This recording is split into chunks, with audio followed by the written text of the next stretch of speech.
Hi, everyone. Welcome to the virtual road trip for October. And we're happy to have people getting on very quickly. So we'll give it just a minute while people hop on. So we are glad to see everyone. So as we get participants rolling in, I will take this opportunity to introduce myself. I am Pam Brandon. I am the founder and CEO of AGE-u-cate Training Institute. A little bit about us. We were founded in 2011, and our mission is to deliver evidence-informed, high-impact caregiver education and meaningful life enrichment programs. We really focus on improving the life and quality of care for older adults. Our partner providers are elder care communities, home care and hospice providers, area agencies on aging, the higher education sector, and other aging services providers. So we work with providers all over the US, Canada, and Australia. So have grown quite a bit in the time since we've started. I want to talk for a minute about our flagship programs, Dementia Live, which is a powerful simulation and dementia awareness experience. It teaches critical core skills such as empathy, communications, and other skills. The Compassionate Touch program, which offers skilled engagement techniques that are the core of person-centered strategies with simple, effective, non-pharmacological solutions for preventing stress reactions. Our program that we launched last year is Reading to Connect, which is an integrative program using age and skilled appropriate books, especially for people with dementia. And then our latest initiative that we've been working on for the last year has been Reveal Aging, which is delivering engaging, device-friendly micro-learning content for professionals and families. So we have a suite of programs. If you haven't been to our site, we encourage you to go to the AGE-u-cate site where you can learn a lot about the programs that we have and more about the mission and the work that we're doing out there. But that's enough about us, because I am very excited to introduce Stacy Palmer, who is with the Beryl Institute. She is Vice President and COO. And I was fortunate enough to meet Stacy several months ago, I guess, and just thought, oh my gosh, our missions so align. And we had a wonderful discussion. But what's even, was even more astonishing is we found out that we literally are neighbors. So she is from the Dallas-Fort Worth area as well, but we're within about 2 miles of each other. So we were both like, wow, isn't that amazing? So I am very excited for Stacy to be able to share the work of the Beryl Institute and the work and the research they've been doing on elevating the human experience in senior living communities, and really looking at that experience from the lens of the resident and the people who work there. So with that, I am going to go ahead and pass this on to you, Stacy, so you can share all the great information you have. And so I'll turn it over to you. So welcome. We're happy to have you. Thank you so much. I'm thrilled to be here and appreciate the invitation from you and your team. And yes, it was funny. It's these days, I think we get on calls virtually and we assume that we're on opposite sides of the country. So it was kind of fun to realize we were talking to neighbors. Yeah, amazing. Yeah. Well, I'm going to jump into the presentation, and what we're really talking about today is becoming the best place to be. And I'm going to share some research that we did at the Beryl Institute on elevating the human experience in senior living communities. But before we start, I'd like to share a quote from Maya Angelou. She said, "If you find it in your heart to care for somebody else, you will have succeeded." And I really think this is foundational for what I want to share today.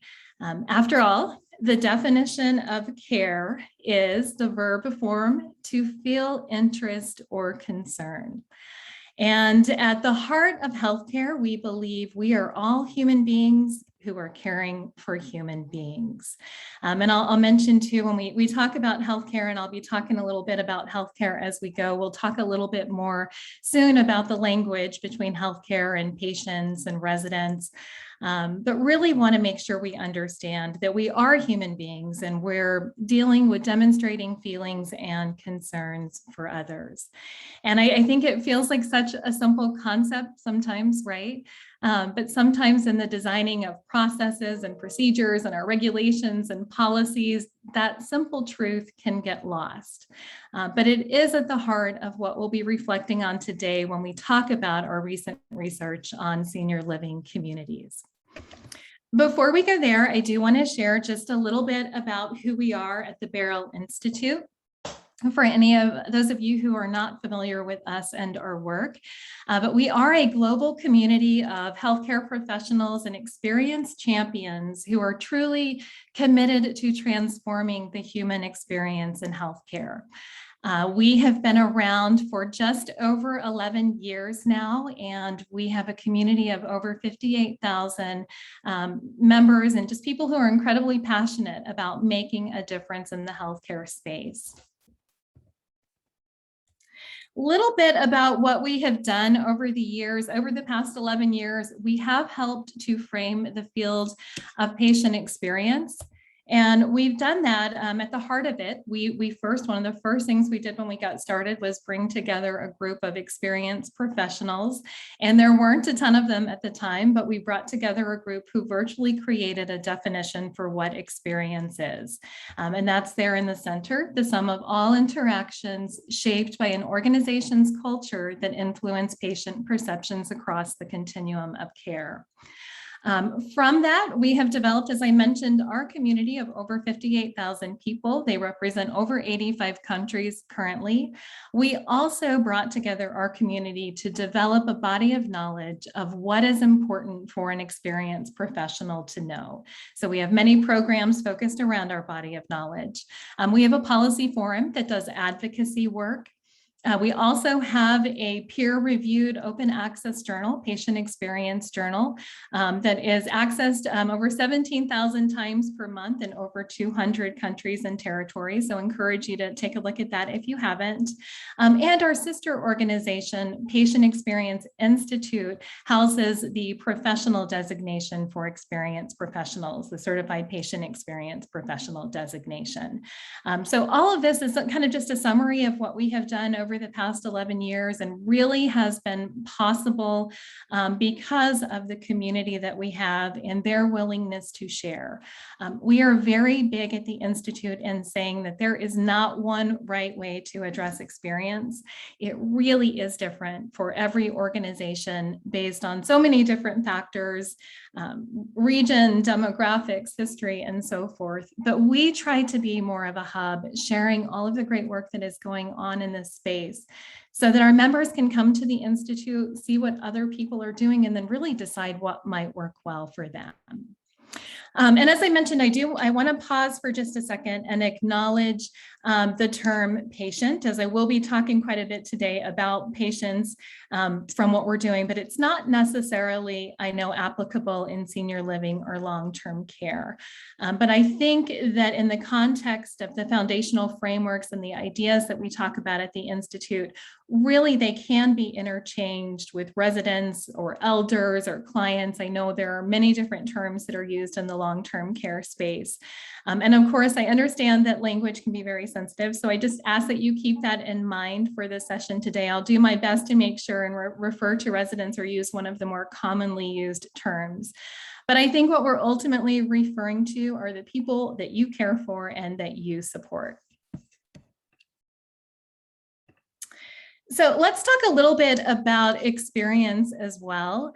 In the traditional hospital and healthcare landscape that kind of were the roots of the Beryl Institute, it sometimes can be confused with satisfaction, especially as we look in healthcare at AGE-caps and patient satisfaction data.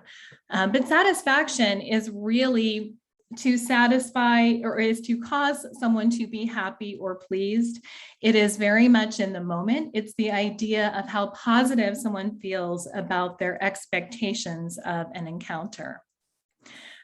But on the other side, an experience is really something that we have lived through. It is about something that has happened, and it is our lasting story. I love that it's defined in all that is perceived, back to the definition, understood, and remembered. And at the Beryl Institute, we take a very integrated view of patient or resident experience. It is much more than just customer service in healthcare. It actually makes me a little bit crazy when I hear people refer to it as that, because I've heard that term a lot. Oh yeah, patient experience, it's customer service in healthcare. We really believe it's made up of all of these things and more: the quality, safety, outcomes, service, even costs. And at the center of that patient experience or experience model is the engagement of the people that you're serving and their families. And of course, as we're recognizing, rightfully so, more and more these days, that employee engagement and the employee experience. We have also introduced what we call our experience framework.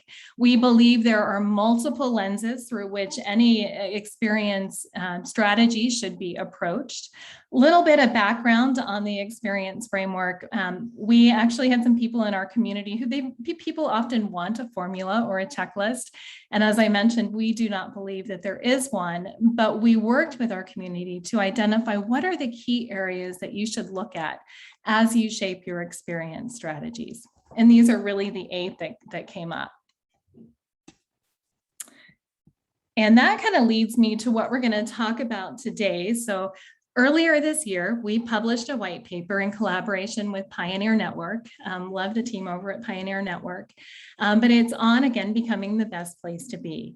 And what I want to do today is share some of the findings in this paper, and I'm going to do it back to what I just shared on the experience framework, looking at it in each lens.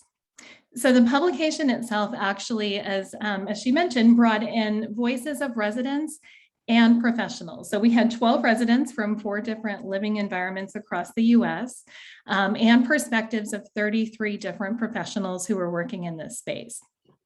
So very much a qualitative study, certainly not saying that these are the only best practices or findings that are out there, but some of the ones that we found pretty common among this group.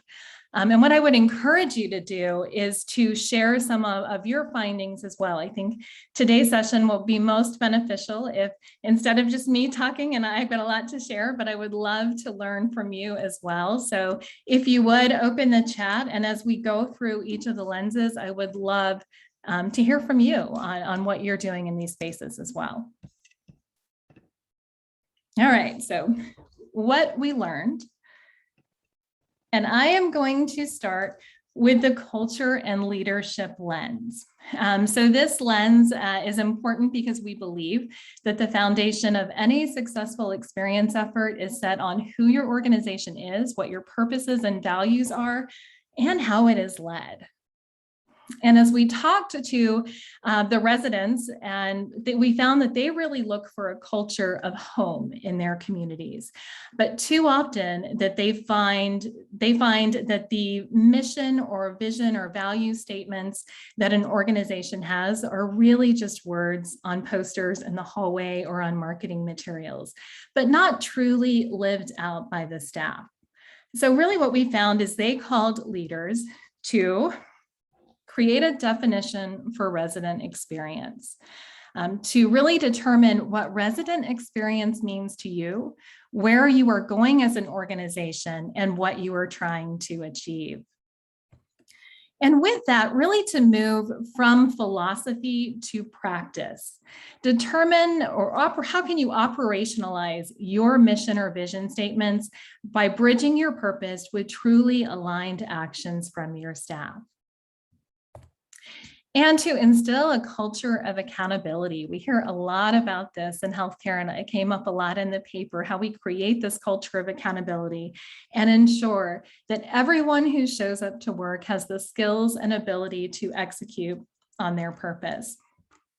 I loved one story that I think really illustrates this that we talk about in the paper is we had an organization share that they were having new employees actually move in and live as residents for 24 hours as part of their standard orientation program. And in doing so, they were able to kind of provide a glimpse of what it was like to be dependent on others and to start building relationships through those authentic connections. It really promoted a sentiment of community together and not an us versus them, and a culture that fostered compassion for what the new employee really was about to embark on. So love that story. And please share some of what you're doing in your organizations as well. It's a great point, Jacqueline. A lot of times the mission and vision statements are not taught to the frontline team. So how can you do that in a way where you encourage them to live them out as well? The next lens I want to talk a little bit about is the infrastructure and governance lens. Now, we understand, of course, that effective experience efforts do require both the structures and the processes by which we operate and communicate, and all those formal guidance plans that are in place to ensure that our strategic focuses are sustained. But what we found from residents is a desire for processes in their communities that connect to their individual needs and really more honored diversity in their values, their interests, and their individuality.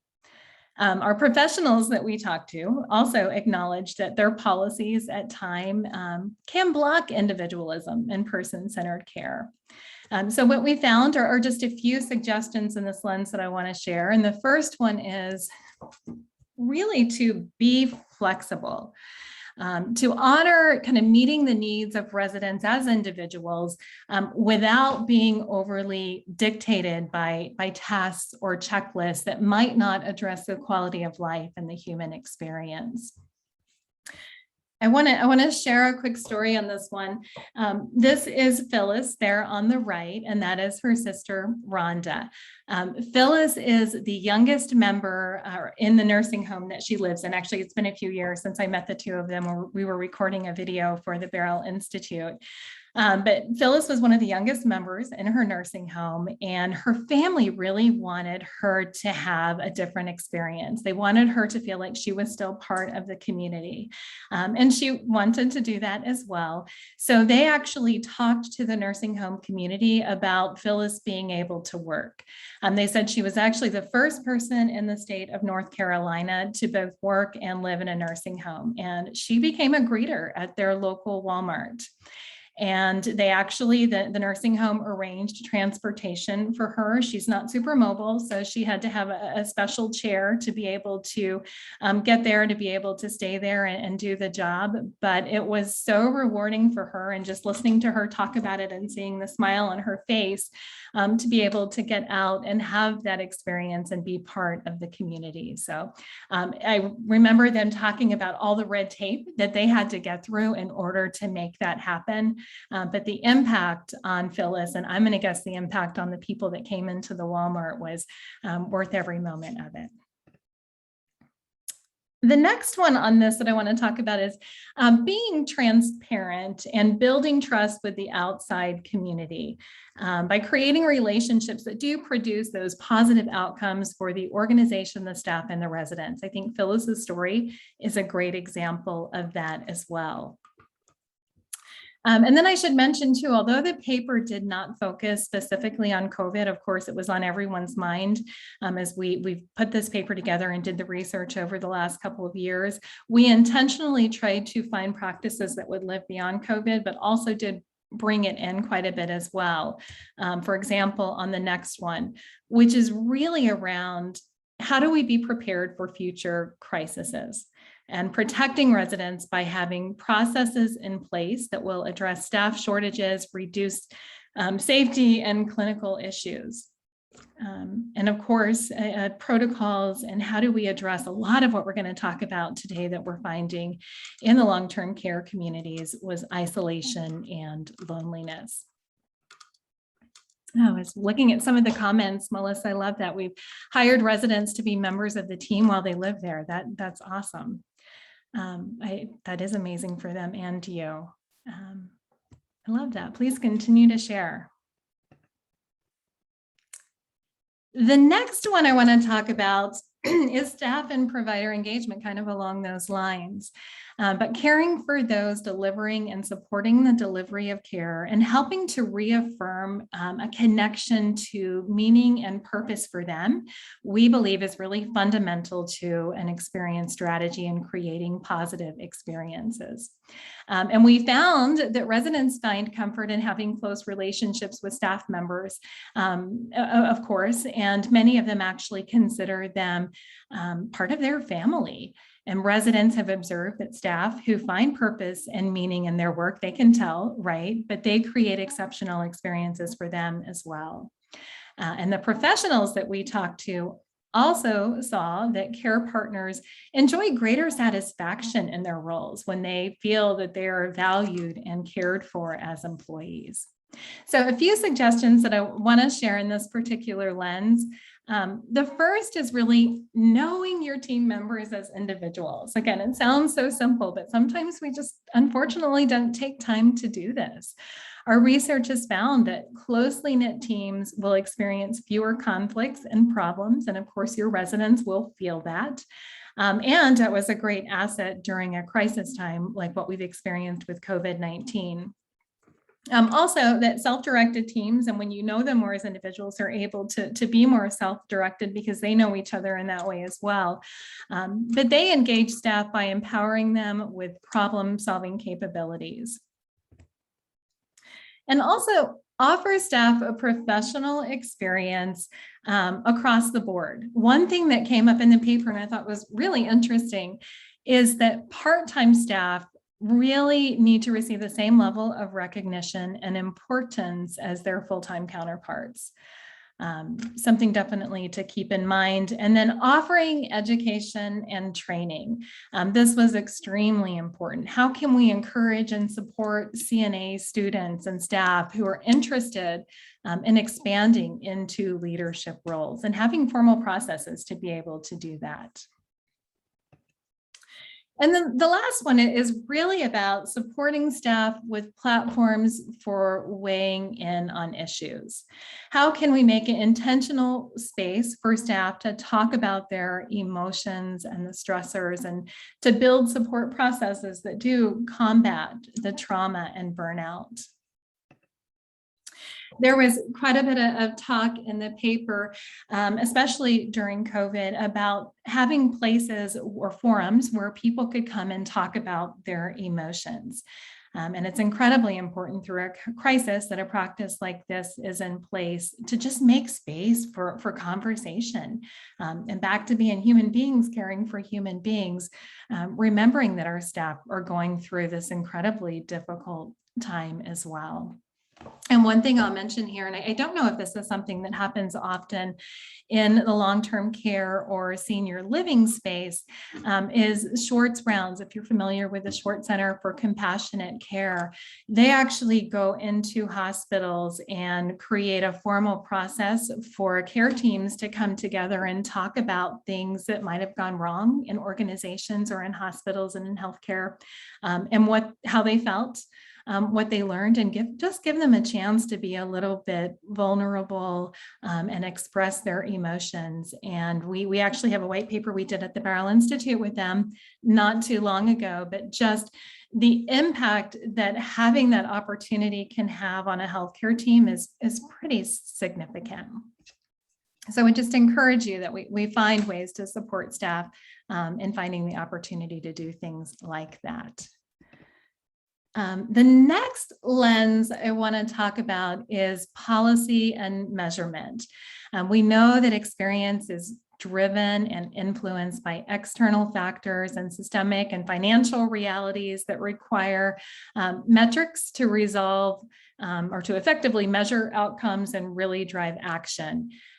But while many senior living communities are moving towards more outcome-based processes to improve quality of life for residents, measurement of their success at achieving these elements is often pretty sporadic, is what we found. There's not a whole lot of consistency in it. So the recommendation was really to move forward with intentionality to innovate in policy and measurement. And so I think it's kind of interesting, some of the things that came out. Again, this is both from residents and for those in more professional roles. But leaders are called to first use resident experience measures during regulatory surveys. In the absence of standard measures across the care continuum, there are other ways to embrace tools. One of them, what was mentioned in the paper, was artifacts of culture change.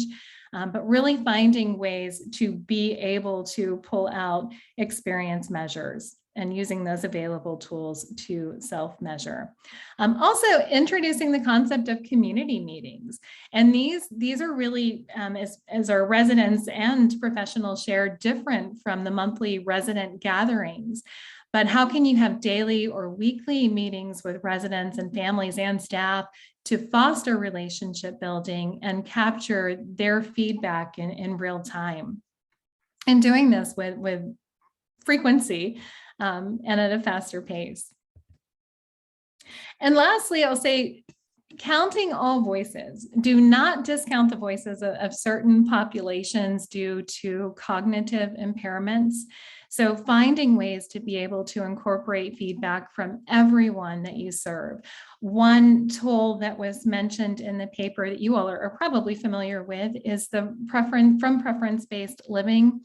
They offer a preferences for everyday living inventory checklist. I think it's 72 questions that help you learn about each resident's preferences and be able to help kind of personalize their care or their support needs. Great. Moving on, the next one was environment and hospitality. And really the space in which any experience is delivered and the practices that are implemented to ensure a positive, comfortable, and compassionate encounter must be part of every effort. And we had lots of conversation on this one with our focus groups.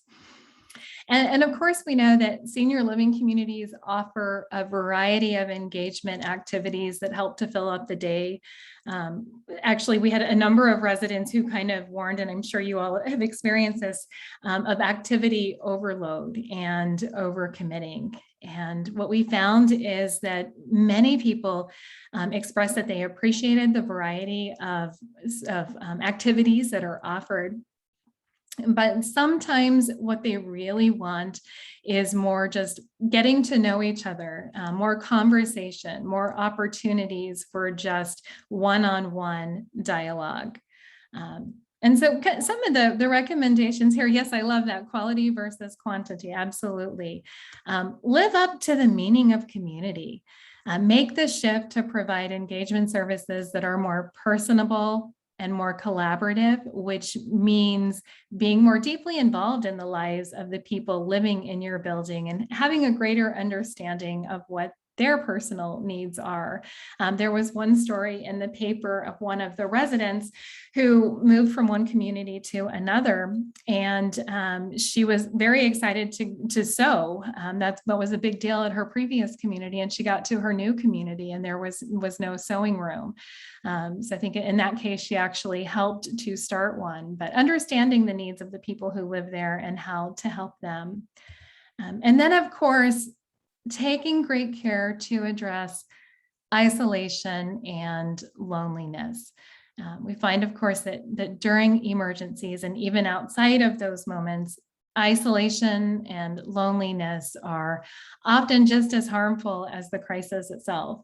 So catering services to really help build relationships that foster a sense of family between staff and the residents, I think is really what came out most here. I was honestly surprised to hear a statistic that is captured in the paper, but we found that residents in nursing homes get 11 minutes of engagement per day, and those in assisted living may get up to 20 minutes per day on average. And that was before COVID. So obviously we know the impact that the pandemic has had on that as well. A few residents shared some of the extraordinary steps that their communities took to help maintain a level of hospitality under the lockdown.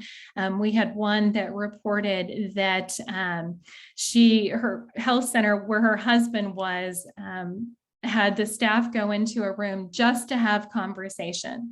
Adding that she was happy that they stepped in because she couldn't be there for him. So there would be designated times where people would just go in and talk to them.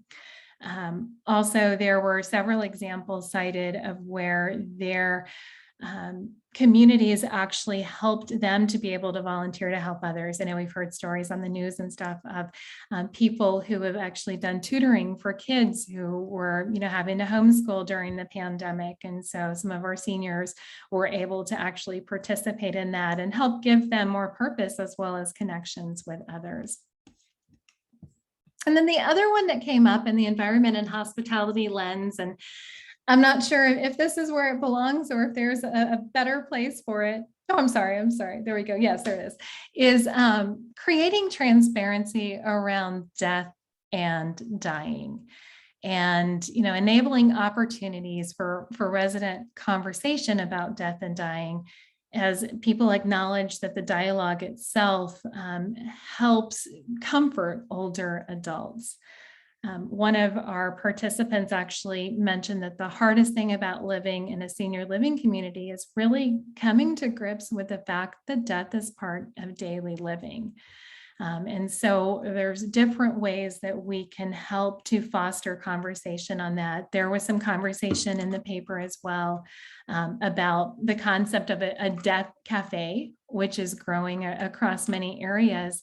And it's really a gathering of people who often are strangers, so not necessarily just happening within the senior living communities, but people who want to have just respectful and confidential conversations about death and dying. So I think it's an important thing to remember as we're addressing senior living.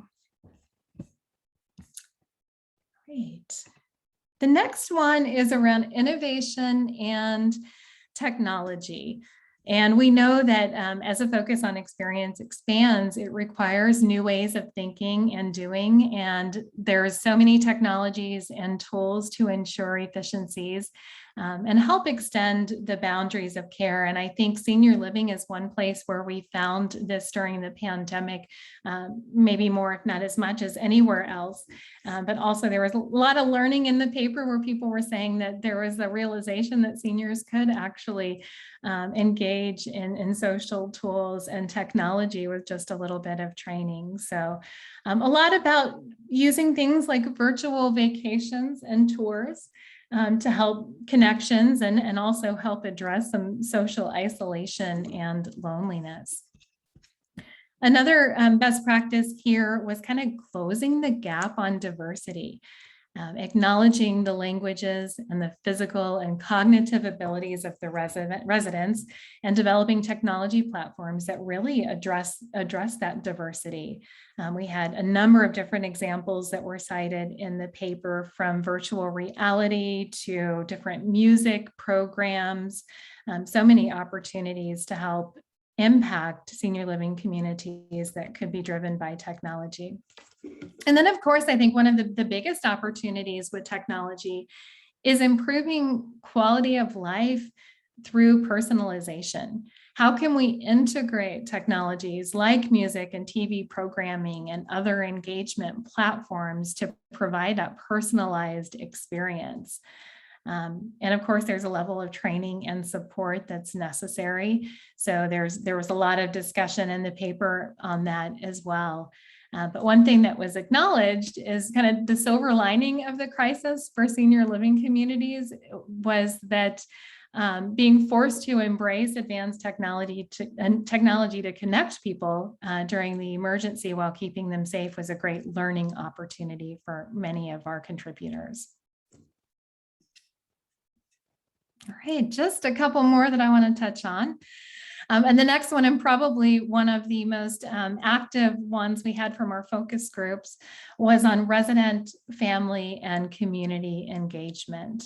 And of course, central to any experience effort will be the voices of the partners, partnering with those who receive care in the communities that we serve. And what we found, I'm sure no surprise to any of you as residents, they want to be involved in their communities. And because it's their home, they want to feel that they have ownership of their environment and of their living conditions. It was interesting too, our professionals said that they know that residents and families want to feel engaged, they want to be listened to and be able to contribute. And that does help them have greater satisfaction with their care experience. However, it's not happening consistently across the board. So some of the basic things that I'll say here is involve residents on boards and in meetings.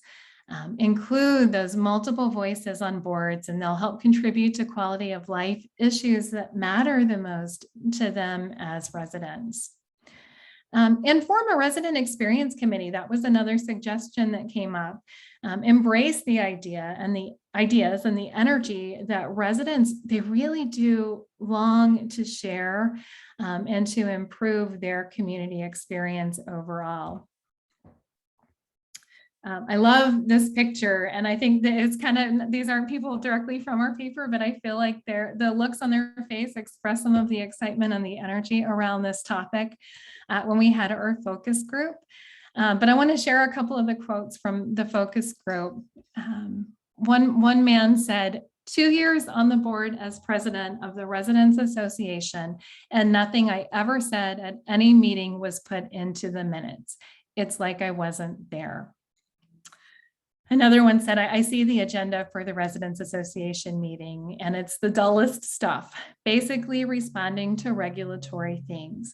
Wouldn't it be great if the board had a resident experience committee? And then one more that I'll share, and I love this because I think it kind of sums it up.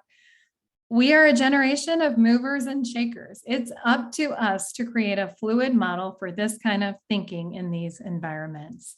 And so I think those are just great reminders on how much the residents really, many of the residents really do want to contribute to the success of the community. Another, of course, is engaging the family in the residents' care. Invite family members as partners and use language that they can easily understand and make sure that you are listening to and acting on their concerns. I think that was one of the other big things that came up is we're going to be here, we're going to share, but they want to see actions based on what they are contributing. And then lastly, creating safe spaces. So as you are providing engagement opportunities that encourage the residents and the families to be involved, make sure that that is offered in a way that does not have fear of being ostracized or retaliated against. That was a legitimate concern that came up from some of our contributors. And lastly, kind of back to what we talked about before, even with Phyllis's example at Walmart, but exposing residents to the broader outside community through partnerships that mitigate ageist attitudes and reveal the vitality that older adults have to offer. I love that.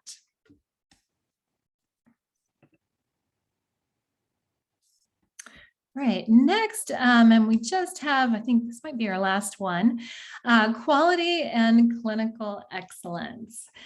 So we know that experience encompasses all that an individual encounters and the expectations that they have for safe, quality, reliable, and effective care. that's focused on positively impacting health and well-being. So it was really interesting to me to take a look at this, because we at the Institute have primarily looked at it from more of the hospital and health system side, and looking at it from the senior living community side was really, really interesting. In the eyes of the residents, we found that quality care was defined as having qualified staff who were trained and have experience.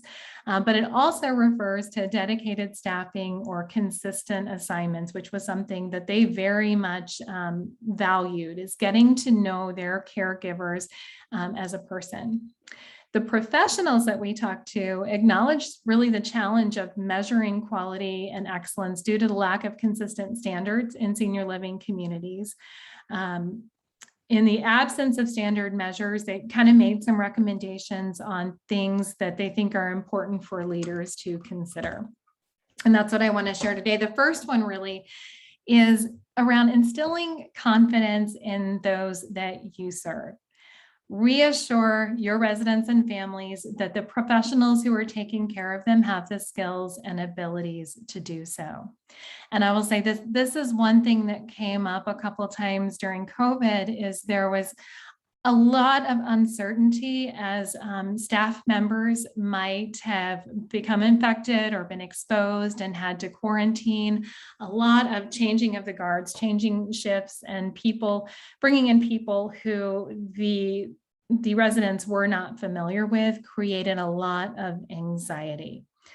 It was upsetting to them having someone come into their room who they didn't know, or ask them questions, personal questions that they did not have a relationship with. And I know a lot of that, unfortunately, was unable to be avoided during the pandemic. But I think it kind of leads to another lesson learned, that as much as possible, we can use dedicated or consistent staffing models. They really do provide residents with an elevated comfort level in knowing that person who is coming in and interacting with them every day. There was also a lot of discussion, on addressing pain levels, and how having dedicated staffing actually helped people be more upfront about their pain and better able to control pain for their residents.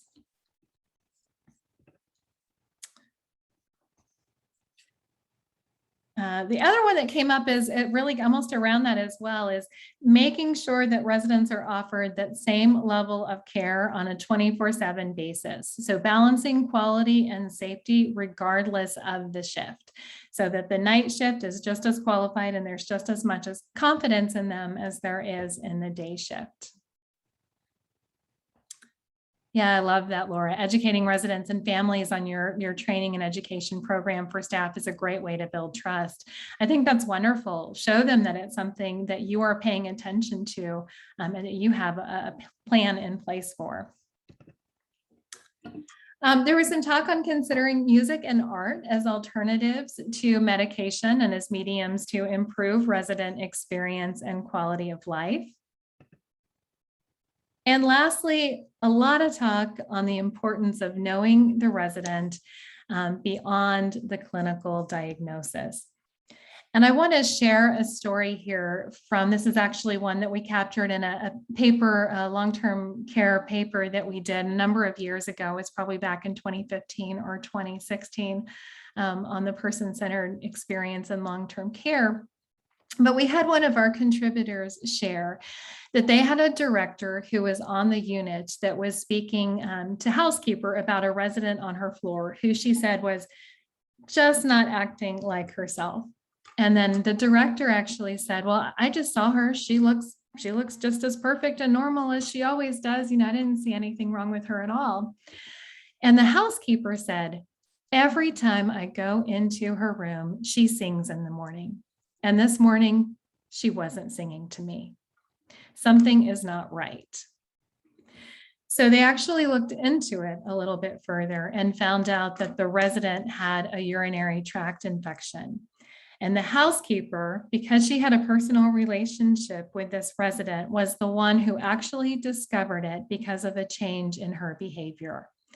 And those are the things I think that the educational component of all that we do to really make everyone within our organization feel empowered to build those relationships with residents and the people who they care for, that can be invaluable. So just a great example, I think, on the power of knowing the resident.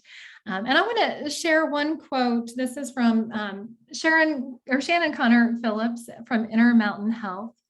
But she said, "We can't give high quality care without having a relationship with the person who is in front of us."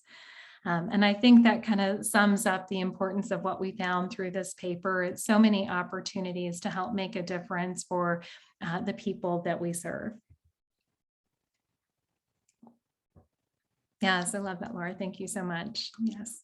So I want to move on for just a minute. I want to make sure we have time if there are any questions, but want to share a little bit about some of the work that we're doing at the Beryl Institute to help transform the human experience.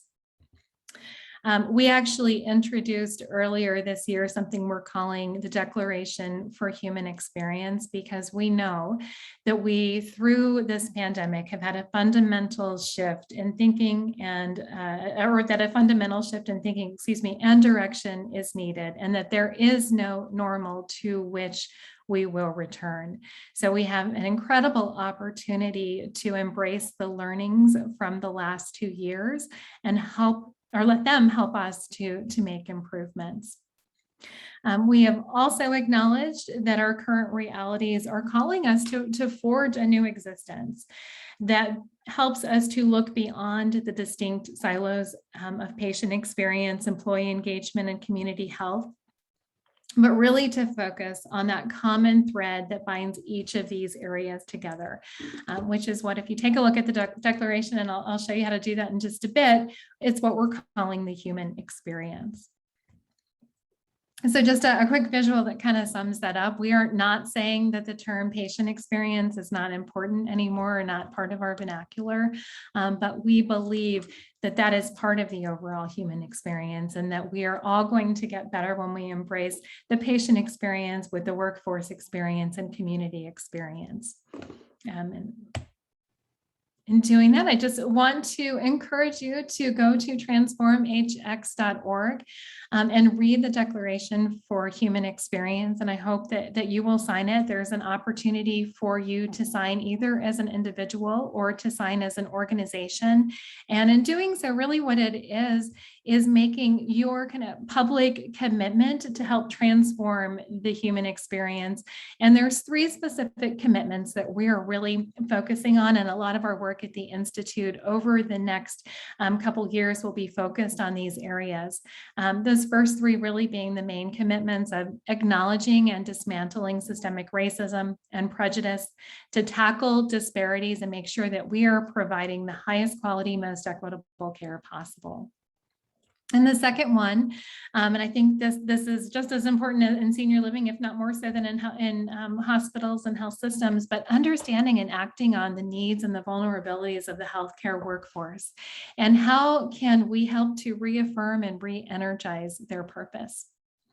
And then the third one, recognizing and maintaining a focus on what matters most to the patients and family members and care partners that we serve.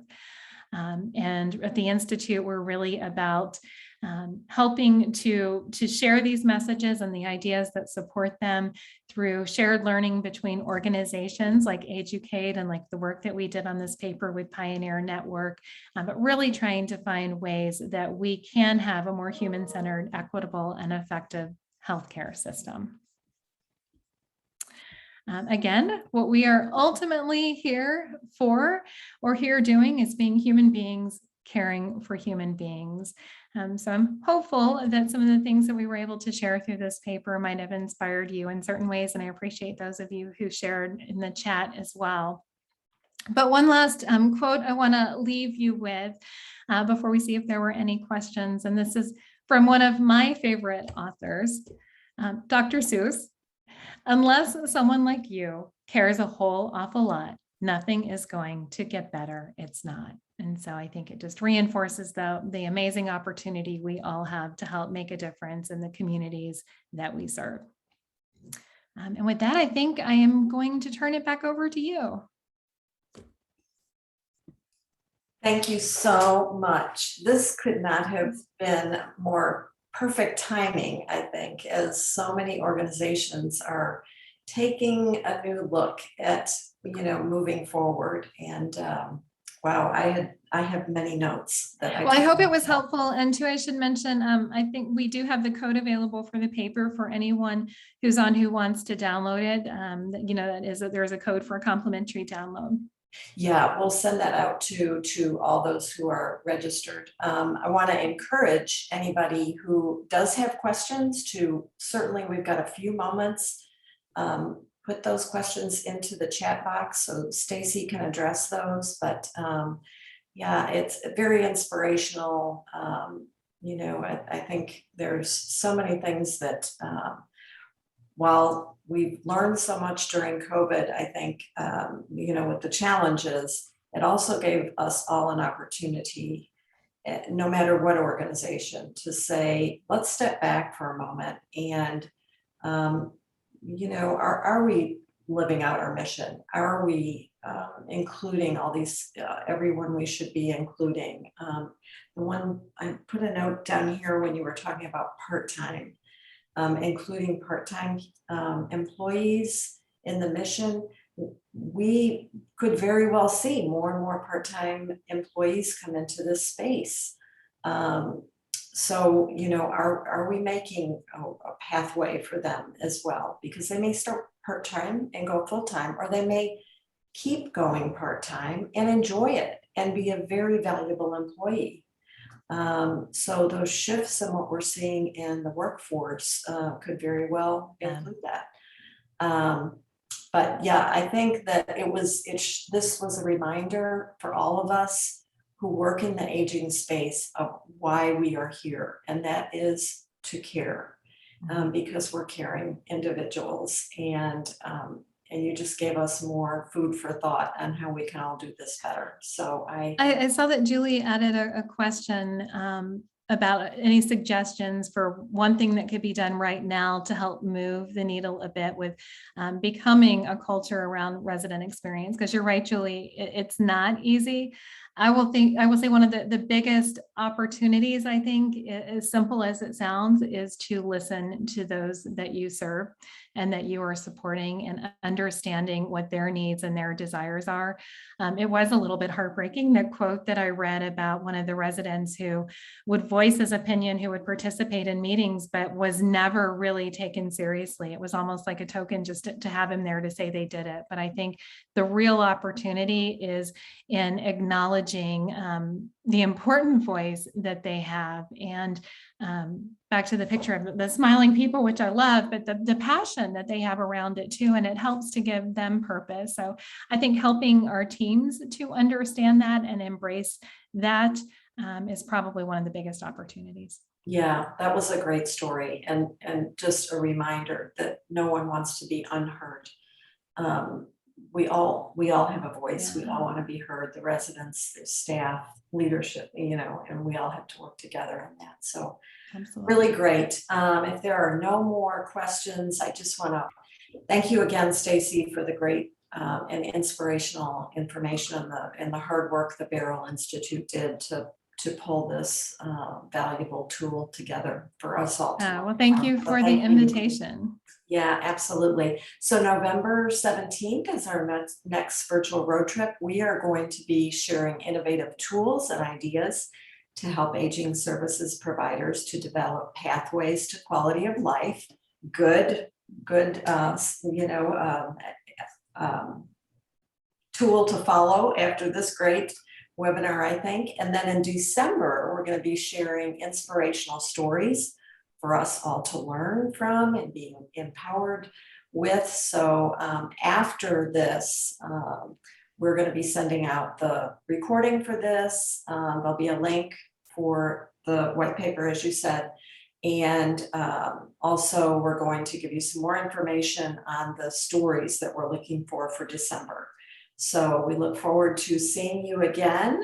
And again, thank you so much, Stacy, for your time today and sharing with our audience. So have a Wonderful. great Thank day, you again. everyone, and we'll see you next month.